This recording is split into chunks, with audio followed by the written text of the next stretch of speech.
এই চেনেলটোৰ ভিডিঅ'বোৰ কেৱল মনোৰঞ্জনৰ বাবেহে। আমি কোনো ধৰণৰ অন্ধবিশ্বাস সমৰ্থন নকৰোঁ। এটা ৰাতিতে প্ৰায় ৮৬খন গাঁৱৰ মোটামুটি ৬০০খন ঘৰৰ লোক নাইকিয়া হৈ গ'ল। ক'ত গ'ল কোনেও নাজানে। এই যে গাঁওখনৰ কথা মই কৈ আছোঁ তাৰ নাম হ'ল কুলধাৰা, যাক এখন অভিশপ্ত গাঁও বুলিও মনা যায়।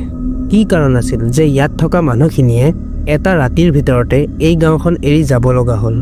আৰু আজিও কিবা ৰহস্য এই গাঁৱৰ মাটিত সোমাই আছে নেকি? তাৰ বিষয়ে এই ভিডিঅ'টোত আপোনালোকৰ লগত মই আলোচনা কৰিম। নমস্কাৰ বন্ধুসকল, আশা কৰোঁ আপোনালোকে ভালে আছে। মোৰ নাম হৈছে সুজিত আৰু মই আপোনালোকক ৰহস্য টিভি ইউটিউব চেনেললৈ স্বাগতম জনাইছোঁ।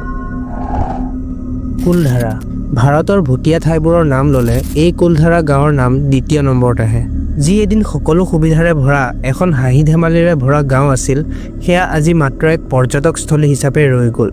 তাৰে লোকেল মানুহখিনি এইটো কয় যে সেই গাঁওখনত ভূত প্ৰেতৰ ছাঁ আছে আৰু ৰাতি হ'লে তাৰ পৰা কোনোবা সৰু পোৱালীয়ে কান্দা বা কোনোবা মাইকী মানুহৰ খাৰুৰ শব্দ শুনা পোৱা যায়।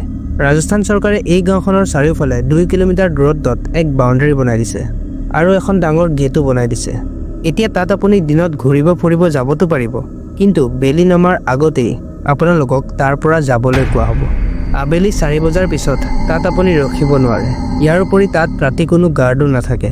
ইতিহাসবিদবোৰৰ কথা ক'লে তেওঁলোকে এইটো মানে যে এই গাঁওখনৰ মানুহ এটা ৰাতিতেই নাইকিয়া হৈ গৈছিল, কিন্তু এই ভূত প্ৰেতৰ কথা তেওঁলোকে নামানে। ৰাজস্থানৰ জেইছলমাৰ চহৰ, যাক গল্ডেন চিটি বুলিও কোৱা হয়, বহুত সুন্দৰ এখন চহৰ। তাৰ দোকান বা ঘৰ বা অন্য কিবা সকলোবোৰ হালধীয়া বা সোণালী ৰঙৰ। যেতিয়া সূৰ্যৰ প্ৰথম কিৰণ জেইছলমাৰত পৰে, সমগ্ৰ চহৰখন সোণৰ দৰে জিলিকি উঠে। সেইকাৰণে জেইছলমাৰক সোণৰ চহৰ বুলিও কোৱা হয়। জেইছলমাৰৰ পৰা প্ৰায় ১৮ কিলোমিটাৰমান দূৰত্বত এই কুলধাৰা গাঁওখন আছে। যেতিয়া আপুনি এই গাঁৱত পাবগৈ আৰু গেটৰ পৰা গাঁওখনৰ ভিতৰত সোমাব, আপোনাৰ কিবা বেলেগ এটা অনুভৱ হ'ব, যেন কিবা বেলেগ এখন পৃথিৱীতে আপুনি আহি গ'ল। ধৰি লওক আপুনি গৰমত গ'ল, কিন্তু তাত সোমোৱাৰ লগে লগে গৰমৰ অনুভৱেই নহ'ব। তাত যোৱা বহুত মানুহে এইটো কয় যে তেওঁলোকৰ এনেকুৱা লাগে যে তাত কোনোবাই কথা পাতি আছে, কোনোবাই আড্ডা মাৰি আছে বা কোনোবাই খেলি আছে। ইতিহাসবিদৰ আৰু তাৰ স্থানীয় বাসিন্দাৰ কথা মতে প্ৰায় ১২৯১ মানত জেইছলমাৰৰ পৰা ১৮ কিলোমিটাৰ দূৰত্বত পালিবাৰ ব্ৰাহ্মণে এই কুলধাৰা গাঁওখন প্ৰতিষ্ঠা কৰিছিল। তাত ৮৬খন গাঁৱৰ ৬০০খন ঘৰৰ লোক মিলিজুলি থাকিছিল। পালিবাৰ সমাজৰ লোকসকল বহুত পঢ়া শুনা আৰু জ্ঞানী মানুহ আছিল, লগতে তেওঁলোক বৰ কষ্টকৰো আছিল। তেওঁলোকে সেই সময়ত নিজৰ ঘৰবোৰ বহুত বৈজ্ঞানিক হিচাপে তৈয়াৰ কৰিছিল। এই ঘৰবোৰ আজিও তাত আছে আৰু এইবোৰ আজিও নতুনৰ নিচিনা হৈ আছে। তেন্তে এনেকুৱা কি হ'ল যে ইমান এখন উন্নত গাঁও এদিনতে এক নিৰ্জন ঠাইলৈ পৰিৱৰ্তন হৈ গ'ল? দৰাচলতে ইয়াৰ কাৰণ হ'ল জেইছলমাৰৰ দেৱান ছালাম সিং। ছালাম সিং এজন বহুত খঙাল আৰু নিৰ্দয় দেৱান আছিল। তেওঁৰ এই খঙাল আৰু নিৰ্দয় হোৱাৰ আঁৰতো এক কাহিনী আছে। দৰাচলতে যেতিয়া ছালাম সিং ১১ বছৰমানৰ আছিল, তেতিয়া তাৰ চকুৰ সন্মুখতে বাপেকৰ ডিঙি কাটি দিয়া হৈছিল কিবা ৰাজদ্ৰোহৰ আৰোপত। এই ঘটনাই ছালাম সিঙক বহুত নিৰ্দয় আৰু খঙাল কৰি তুলিলে। ছালাম সিং দেখাটো বৰ হৃষ্টপুষ্ট আছিল। তেওঁৰ কাপোৰ আজিও তেওঁৰ মহলত ৰখা হৈছে। এবাৰ বিখ্যাত অভিনেতা অমিতাভ বচ্চনেও জেইছলমাৰ চহৰত যাওঁতে ছালাম সিঙৰ কাপোৰৰ ওচৰত ফটো উঠিছিল আৰু তেতিয়া অমিতাভ বচ্চনক কোনোবা পোৱালীৰ নিচিনাই লাগিছিল। ছালাম সিং মহিলাৰ মাজতো বৰ বদনাম আছিল। কোনো মহিলা তেওঁৰ ওচৰততো বাদেই তেওঁৰ মহলৰ ওচৰদিও নাযায়। এতিয়া হ'ল এইটো যে এদিনাখন ছালাম সিং কুলধাৰা গাঁৱত ফুৰিব গৈছিল আৰু তেতিয়াই ছালাম সিঙৰ চকু তাৰে এজন পূজাৰীৰ ছোৱালীৰ ওপৰত পৰিল। ছালাম সিঙে ছোৱালীজনীক পাবলৈ পালিবাৰ ব্ৰাহ্মণৰ ওপৰত বহুতো কৰ লগালে, যাতে তেওঁলোকে ছোৱালীজনীক তাক গতাই দিয়ে। কিন্তু পালিবাৰ ব্ৰাহ্মণ বহুত জ্ঞানী আছিল, যাৰ বাবে ছালাম সিং সফল নহ'ল। আকৌ বহুতবাৰ ছোৱালীজনীক তেওঁ অপহৰণো কৰিব চেষ্টা কৰিছিল, কিন্তু তাতো তেওঁ বিফল হৈছিল। এতিয়া ছোৱালীজনীক পাবলৈ তেওঁ ইমানেই অন্ধ হৈ গৈছিল যে এদিন কুলধাৰা গাঁৱলৈ এক জাননী পঠালে যে আহি থকা পূৰ্ণিমাৰ ৰাতিৰ আগতেই ছোৱালীজনীক যাতে ছালাম সিঙক গতাই দিয়ে, নহ'লে সমগ্ৰ সৈন্যৰ সৈতে কুলধাৰা গাঁও তেওঁ আক্ৰমণ কৰিব।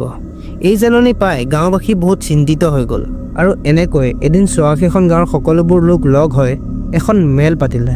সকলো মানুহ এটা মন্দিৰত এক লগ হৈছিল আৰু এই সমস্যাৰ সমাধান বিচাৰি আছিল।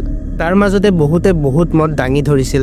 কোনোবাই যদি কৈছিল যে আমি একেলগে যুদ্ধ কৰিম, কিন্তু সেই ইমান বিশাল এটা সৈন্যৰ লগত তেওঁলোকে যুদ্ধ কৰিব নোৱাৰিবই। আকৌ কোনোবাই এইটো ক'লে যে সেই পূজাৰীৰ পৰিয়ালটো এই গাঁওখন এৰি গুচি যাওক, কিন্তু ছালাম সিঙৰ কথা তেওঁলোকে জানিছিল যে পৰিয়ালটো গুচি গ'লেও ছালাম সিঙে সকলো গাঁওবাসীৰ ওপৰত এনেকুৱা অত্যাচাৰ কৰিব যে তেওঁলোকে সহ্য কৰিব নোৱাৰিব। শেষত সকলো ৬-খন গাঁৱৰ লোকে এইটো সিদ্ধান্ত ল'লে যে তেওঁলোক সকলো মনে মনে এই গাঁও এৰি গুচি যাব। তেওঁলোকে কোনো পধ্যেই নিজৰ যি সন্মান তাক হানি কৰিব নোৱাৰে। আৰু এইটোৱে পাৰ্থক্য আজিৰ সমাজ আৰু পুৰণি সমাজৰ মাজত, যি এজনী ছোৱালীৰ সন্মান বচাবলৈ গৈ এখন গাঁৱেই খালী কৰি দিছিল।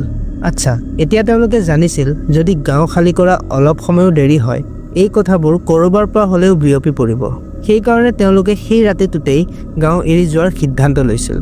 আৰু সকলোকে কোৱা হৈছিল যে নিজৰ লগত যি সকলোতকৈ লাগতিয়াল বস্তু সেইটো লোৱা আৰু ব'লা। তেতিয়াই দৌৰাদৌৰিতে সকলোৱে নিজৰ যি লাগতিয়াল বস্তু তাকে লগতে লৈ বাকী বস্তুবোৰ যেনেকৈ আছিল তেনেকৈ এৰি একেলগে সেই ৰাতিটোতেই গাঁও এৰি গুচি গ'ল। কাৰোবাৰ যদি কাপোৰ মেলা আছিল তেনেকৈ এৰিলে, কাৰোবাৰ যদি চৌকাত পানী বহোৱা আছিল তেনেকৈ এৰি থৈ গ'ল। আৰু যাওঁতে যাওঁতে তেওঁলোকে এই কুলধাৰা গাঁৱক এটা অভিশাপ দি গ'ল যে কুলধাৰা গাঁৱত ভৱিষ্যতে কেতিয়াও কোনেও বাস কৰিব নোৱাৰে, আৰু যোনে ইয়াত থাকিবলৈ চেষ্টা কৰিব তাৰ লগতো বহুত বেয়া হ'ব। তাৰপিছত সেই ৰাতিটো পাৰ হ'ল আৰু ২-৩ দিন তেনেকৈ পাৰ হৈ গ'ল। আৰু পূৰ্ণিমা ৰাতিত যেতিয়া সেই ছোৱালীজনী চালাম সিঙৰ দৰবাৰত নাহিলে, তাৰ পিছদিনাখন চালাম সিঙে নিজৰ সৈন্য লৈ কুলধাৰা গাঁৱলৈ আগবাঢ়িলে। আৰু সৈন্যৰ সৈতে চালাম সিঙে যেতিয়া কুলধাৰা গাঁওখন পালেগৈ তেতিয়া তাত তেওঁ নিৰ্জনতাৰ বাহিৰে অন্য একো দেখাই নাপালে। কোৱা হয় যে পিছত এই সৈন্যবোৰেও ইয়াত থাকিবলৈ চেষ্টা কৰিছিল, কিন্তু সিহঁতি ইয়াত থাকিব নোৱাৰিলে। ২০১৩ চনত পেৰানৰ্মেল ইনভেষ্টিগেশ্যনৰ মানুহো ইয়াত গৈছিল এই ভূত প্ৰেতবোৰ বা আত্মাবোৰৰ সন্ধান কৰিবলৈ। তেওঁলোকৰ লগত এটা ডিভাইচ থাকে যিয়ে নেগেটিভ এনাৰ্জি থকা বা নথকাৰ অনুমান লগায়, আৰু তেওঁলোকেও নিজৰ ৰিপৰ্টত ইয়াত কিবা নেগেটিভ এনাৰ্জি আছে বুলিয়ে মানিছিল। সেই ৰাতিৰ পিছত তেওঁলোক ক'লৈ গ'ল কোনেও নাজানে। ইতিহাসবিদৰ মতে তেওঁলোকে বেলেগ বেলেগ ঠাইত গুচি গ'ল বুলি কোৱা হয়। আৰু তেতিয়াৰ পৰাই এই গাঁওখন এখন অভিশপ্ত নিৰ্জনতাৰে ভৰা এখন গাঁও হিচাপে থাকি গ'ল।